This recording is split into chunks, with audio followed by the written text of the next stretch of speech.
Rajeev Chandrasekhar BJP സംസ്ഥാന അധ്യക്ഷൻ. തിരുവനന്തപുരത്ത് നടക്കുന്ന ബിജെപി കോർ കമ്മിറ്റി യോഗമാണ് അധ്യക്ഷനെ തിരഞ്ഞെടുത്തത്.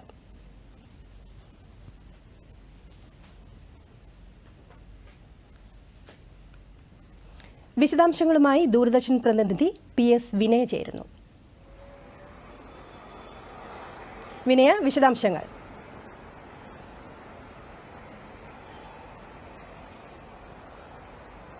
രാജീവ് ചന്ദ്രശേഖരനെ മുൻ കേന്ദ്രമന്ത്രിയായിരുന്ന രാജീവ് ചന്ദ്രശേഖറാണ് ഇനി കേരളത്തിൽ ബിജെപിയെ നയിക്കുക. ഇന്ന് ചേർന്ന പാർട്ടി കോർ കമ്മിറ്റി യോഗം രാജീവ് ചന്ദ്രശേഖറിനെ സംസ്ഥാന അധ്യക്ഷനാക്കാനുള്ള തീരുമാനത്തോട് പൂർണ്ണമായും ഐക്യപ്പെട്ടു. കേന്ദ്ര നേതൃത്വമാണ് ഈ വിവരം ഇന്ന് കോർ കമ്മിറ്റി യോഗത്തിൽ, അതായത് കേരളത്തിന്റെ സംഘടനാ തെരഞ്ഞെടുപ്പ് ചുമതലയുണ്ടായിരുന്ന കേന്ദ്രമന്ത്രി പ്രഹ്ലാദ് ജോഷി, കേരളത്തിന്റെ പ്രഭാരിയായിട്ടുള്ള പ്രകാശ് ജാവ്ദേക്കർ എന്നിവർ രണ്ടുപേരും ഇന്ന് കോർ കമ്മിറ്റി യോഗത്തിൽ പങ്കെടുത്തു. കേന്ദ്ര നേതൃത്വം തീരുമാനിച്ചിരിക്കുന്നത് രാജീവ് ചന്ദ്രശേഖരന്റെ പേരാണെന്നുള്ള കാര്യം കോർ കമ്മിറ്റി യോഗത്തെ അറിയിച്ചു. തുടർന്ന് കോർ കമ്മിറ്റി യോഗം ഈ തീരുമാനത്തെ ഐക്യകണ്ഠേന പിന്തുണയ്ക്കുകയായിരുന്നു.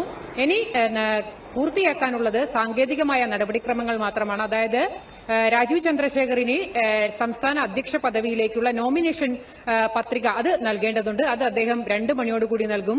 പിന്നീട് 4 മണിയോടുകൂടി ഈ സാങ്കേതികമായിട്ടുള്ള നടപടിക്രമങ്ങളെല്ലാം തന്നെ പൂർത്തിയാക്കും. നാളെ തിങ്കളാഴ്ച രാവിലെ 11 മണിക്ക് ബിജെപിയുടെ സംസ്ഥാന കൌൺസിൽ യോഗം ഇവിടെ ഉദയ് പാലസ് ഹോട്ടലിൽ ചേരും. ഈ കൌൺസിൽ യോഗത്തിൽ ഔദ്യോഗികമായി രാജീവ് ചന്ദ്രശേഖറാണ് ബിജെപിയുടെ സംസ്ഥാന അധ്യക്ഷൻ എന്നുള്ള പ്രഖ്യാപനം വരും. വളരെ കുറെ നാളുകളായിട്ട് ആരാകും സംസ്ഥാനത്ത് ബിജെപിയെ നയിക്കുക എന്നത് സംബന്ധിച്ചുള്ള ചർച്ചകൾ വളരെയധികം സജീവമായിരുന്നു. MT രമേശ്, K സുരേന്ദ്രൻ തന്നെ തുടരും, ശോഭാ സുരേന്ദ്രൻ തുടങ്ങിയ പേരുകളെല്ലാം തന്നെ ഈ ഘട്ടത്തിൽ ഉയർന്നു വന്നിരുന്നു. കഴിഞ്ഞ ഒരാഴ്ചയായി കേന്ദ്ര നേതൃത്വം രാജീവ് ചന്ദ്രശേഖറിന്റെ പേരിലേക്ക്, അതായത് കേരളത്തിൽ ഇനി ബിജെപിയെ നയിക്കേണ്ടത് രാജീവ് ചന്ദ്രശേഖർ ആണ് എന്നുള്ള ഒരു തീരുമാനത്തിലേക്ക് കഴിഞ്ഞ ഒരാഴ്ചയായി കേന്ദ്ര നേതൃത്വം എത്തിയിരുന്നു. അതിലൊരു സമവായം ഉണ്ടാക്കാനാണ് ആദ്യം കേന്ദ്ര നേതൃത്വം ശ്രമിച്ചത്. സംസ്ഥാനത്തെ മുതിർന്ന നേതാക്കളുമായി എല്ലാം തന്നെ കേന്ദ്ര നേതൃത്വം ചർച്ച നടത്തി. രാജീവ് ചന്ദ്രശേഖറിന്റെ പേര് മുന്നോട്ട് വെച്ചു. അതിൽ അവർക്ക് കേൾക്കാനുള്ള അഭിപ്രായങ്ങളെല്ലാം തന്നെ കേട്ടു. അവർക്ക് ആവശ്യമായിട്ടുള്ള ചർച്ചകളെല്ലാം തന്നെ വിവിധ തലങ്ങളിൽ കേന്ദ്ര നേതൃത്വം പൂർത്തിയാക്കി. പിന്നീട് RSSനോടും ഇത് സംബന്ധിച്ചുള്ള നിലപാട് ബിജെപി കേന്ദ്ര നേതൃത്വം ചോദിച്ചു. RSSും ഈ തീരുമാനത്തെ പിന്തുണച്ചു. അങ്ങനെ എല്ലാ രീതിയിലും പിന്തുണ ഉറപ്പാക്കിക്കൊണ്ടാണ് ഇപ്പോൾ രാജീവ് ചന്ദ്രശേഖർ എന്നുള്ള ഒരു പേരിലേക്ക് കേന്ദ്ര നേതൃത്വം എത്തിയിരിക്കുന്നത്. അദ്ദേഹം 3 തവണ കർണാടകയിൽ നിന്നും രാജ്യസഭാംഗമായിട്ടുള്ള വ്യക്തിയാണ്. കഴിഞ്ഞ മോദി സർക്കാരിൽ, 2ാം മോദി സർക്കാരിൽ അദ്ദേഹം സഹമന്ത്രിയുമായിരുന്നു. കർണാടകയിൽ പ്രവർത്തനമുള്ള, കർണാടക രാഷ്ട്രീയത്തിൽ പ്രവർത്തിച്ചിട്ടുള്ള ഒരു വ്യക്തിയെ കേരളത്തിന്റെ സംസ്ഥാന അധ്യക്ഷനായി ബിജെപി നേതൃത്വം നിയോഗിക്കുന്നു എന്നുള്ള ഒരു പ്രത്യേകത കൂടിയുണ്ട്. മാത്രമല്ല, മറ്റ് നേരത്തെയുള്ള കേരളത്തിലെ ബിജെപി സംസ്ഥാന അധ്യക്ഷന്മാരെ എല്ലാം തന്നെ നമ്മൾ എടുത്തു പരിശോധിച്ചാൽ അവരെല്ലാം തന്നെ കേരളത്തിൽ സംഘടനാ പ്രവർത്തനം നടത്തി, ഒന്നുകിൽ ABVP-യിലൂടെ അല്ലെങ്കിൽ RSSലൂടെ എല്ലാം തന്നെ ദീർഘനാളായി സംഘടനാ പ്രവർത്തനം നടത്തി പിന്നീട് പാർട്ടിയിലേക്ക് വന്ന് പാർട്ടിയുടെ വിവിധ ഘടകങ്ങളിൽ ചുമതലയെല്ലാം വഹിച്ച് അങ്ങനെ ഉയർന്നു വന്നിട്ടുള്ള നേതാക്കളെയാണ് ഇത്രയും കാലമായി കേരളത്തിൽ ഒരു സംസ്ഥാന പ്രസിഡന്റ് പദവിയിലേക്ക് ബിജെപി കൊണ്ടുവന്ന് നമ്മൾ കണ്ടിരുന്നത്. അതിൽ നിന്നെല്ലാം വ്യത്യസ്തമായി കർണാടകയിൽ നിന്നും 3 തവണ രാജ്യസഭാംഗമായി തെരഞ്ഞെടുക്കപ്പെട്ടിട്ടുള്ള കേന്ദ്രമന്ത്രിയായിരുന്ന, കേരളത്തിൽ ഒരു വലിയ തോതിലുള്ള ഒരു സംഘടനാ പ്രവർത്തന ബാക്ക്ഗ്രൗണ്ട് ഇല്ലാത്ത ഒരാളെ ബിജെപി ഇത്തവണ സംസ്ഥാന നേതൃത്വത്തിന്റെ ചുമതലയിലേക്ക് കൊണ്ടുവന്നിരിക്കുന്നു എന്നുള്ള ഒരു പ്രത്യേകത കൂടിയുണ്ട്. മറ്റൊന്ന്, അദ്ദേഹം ഒരു ബിസിനസ്സുകാരനായിരുന്നു. നമുക്കറിയാം, BPL കമ്പനിയുടെ എല്ലാം തന്നെ ഉടമസ്ഥനായിരുന്നു അദ്ദേഹം. മറ്റ് നിരവധി വ്യവസായങ്ങളും അദ്ദേഹത്തിനുണ്ട്. അത്തരത്തിലൊരു പശ്ചാത്തലമുള്ള ഒരാളെ കൂടി വളരെയധികം പ്രാധാന്യത്തോടെ ബിജെപി കാണുന്ന കേരളത്തിലേക്ക് അധ്യക്ഷനായി കൊണ്ടുവന്നിരിക്കുന്നു എന്നുള്ള കാര്യത്തിലൂടെ ബിജെപി കേന്ദ്ര നേതൃത്വം നൽകുന്നത് വളരെ കൃത്യമായിട്ടുള്ള ഒരു റിസൾട്ട് അടിസ്ഥാനമാക്കിയുള്ള ഒരു പ്രവർത്തനം കേരളത്തിൽ നിന്നുണ്ടാകണം എന്നുള്ളത് തന്നെയാണ്. രാജീവ് ചന്ദ്രശേഖർ ശരിക്കും കൃത്യമായി പറഞ്ഞാൽ അദ്ദേഹം ഓസ്ട്രേലിയൻ പര്യടനം നിശ്ചയിച്ചിരുന്നതാണ്. അദ്ദേഹം ഇന്നലെ രാത്രി ഓസ്ട്രേലിയയിലേക്ക് പോവാനായി നിശ്ചയിച്ചിരുന്നതുമാണ്. അങ്ങനെ നിശ്ചയിച്ചിരുന്ന ഒരു സമയത്താണ് അദ്ദേഹത്തെ ആഭ്യന്തരമന്ത്രി അമിത്ഷാ വിളിച്ച് നിങ്ങൾ ഇപ്പോൾ ഓസ്ട്രേലിയയിലേക്ക് പോകരുത്, തിരുവനന്തപുരത്ത് തുടരണം എന്നുള്ളൊരു നിർദ്ദേശം നൽകുന്നത്. അതിന്റെ അടിസ്ഥാനത്തിൽ മുൻ നിശ്ചയിച്ചിട്ടുള്ള യാത്ര റദ്ദാക്കിക്കൊണ്ട് അദ്ദേഹം തിരുവനന്തപുരത്ത് തുടരുകയായിരുന്നു. ഒരു സംഘടനാപരമായിട്ടുള്ള തീരുമാനങ്ങൾ, ചർച്ചകളെല്ലാം പൂർത്തിയാക്കിക്കൊണ്ട് ഒടുവിൽ ആ പ്രഖ്യാപനം, ആ സസ്പെൻസ് BJP പൊട്ടിച്ചിരിക്കുന്നു. രാജീവ് ചന്ദ്രശേഖറാണ് ഇനി സംസ്ഥാനത്ത് BJPയെ നയിക്കുക. നമുക്കറിയാം, കഴിഞ്ഞ ലോക്സഭാ തെരഞ്ഞെടുപ്പിൽ തിരുവനന്തപുരം ലോക്സഭാ മണ്ഡലത്തിൽ മത്സരിച്ചുകൊണ്ടാണ് രാജീവ് ചന്ദ്രശേഖർ കൃത്യമായി പറഞ്ഞാൽ സംസ്ഥാന രാഷ്ട്രീയത്തിലേക്കൊരു എൻട്രി നടത്തിയത്.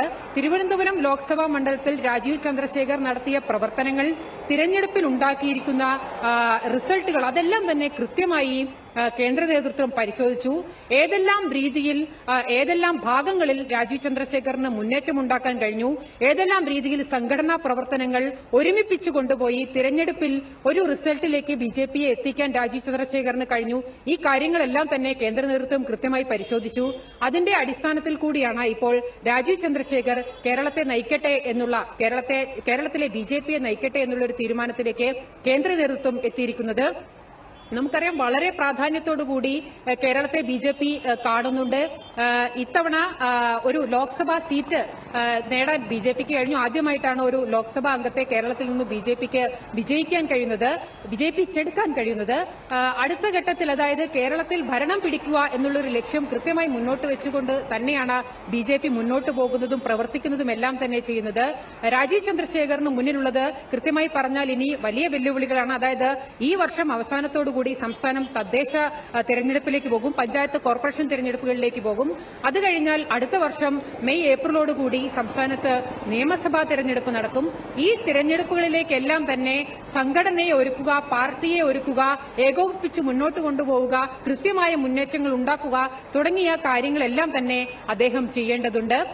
തിരുവനന്തപുരം കോർപ്പറേഷൻ BJP വളരെയധികം ഉന്നം വെക്കുന്ന ഒരു കോർപ്പറേഷൻ കൂടിയാണ്. തിരുവനന്തപുരം കോർപ്പറേഷനിൽ ഭരണം പിടിക്കണം എന്നുള്ള ഒരു ലക്ഷ്യം BJPക്കുണ്ട്. കാരണം തദ്ദേശ തെരഞ്ഞെടുപ്പ് കഴിഞ്ഞ് തൊട്ടടുത്ത് വരുന്നതാണ് നിയമസഭാ തെരഞ്ഞെടുപ്പ്. തദ്ദേശ തെരഞ്ഞെടുപ്പിൽ വളരെയധികം ഒരു മുന്നേറ്റം ഉണ്ടാക്കുക, തിരുവനന്തപുരത്ത് കോർപ്പറേഷനിൽ ഭരണം പിടിക്കാൻ BJPക്ക് കഴിയുകയാണെങ്കിൽ അതിന്റെ നേട്ടം സംസ്ഥാനത്താകെ നിയമസഭാ തെരഞ്ഞെടുപ്പിൽ പാർട്ടിക്ക് കിട്ടും.